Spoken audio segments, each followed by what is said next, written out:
Hi, Dr. Ariane from the Movement Paradigm. We're going to talk today about one of my favorite vagus nerve hacks, which is salivating. Seems quite simple, but can be very, very effective for many.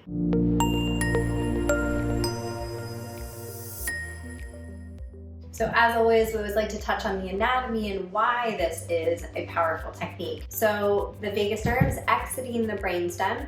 As it exits, it has branches into the ear and it has branches into the throat, the pharyngeal branch of the vagus nerve. So when we are performing this salivation technique, ultimately, we are stimulating the pharyngeal branch of the vagus nerve. There are three types of salivary glands: the parotid, submandibular, and sublingual. And we know that when you're able to generate a copious amount of saliva, that you are in fact stimulating the vagus nerve. You are in fact in a parasympathetic state. If you're not able to do that, then that might be indicative that you are not in parasympathetic state. Perhaps you're in a sympathetic fight or flight or even freeze state. So whether you are actually salivating or you are bathing your tongue in your saliva, you are ultimately going to bring yourself to a parasympathetic state. So to perform this exercise, what you're going to do is initially think of something that will stimulate saliva. For example, you can think of a juicy lemon. As you begin to produce the saliva, which may be easy or may be challenging for some of you, you begin to produce the saliva, so just enough where you can just bathe your tongue in the saliva.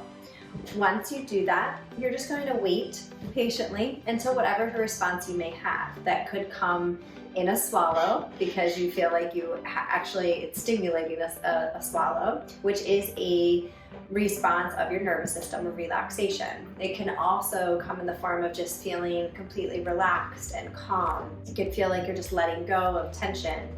So I'm going to perform the exercise. So once again, thinking of something that's going to help produce saliva.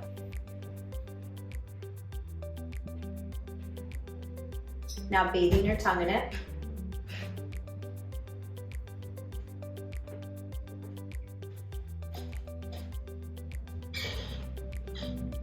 Which for me stimulated a swallow. So again, for each person, you may have a different response, but this can be a really effective technique, and I hope you are willing to give it a try.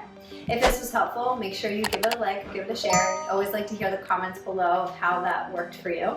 And if not, please check out all the other vagus nerve hacks that may be able to help you self-regulate. So to be able to take control of your nervous system and to really begin to learn what are the things that help you the most. All right, thank you.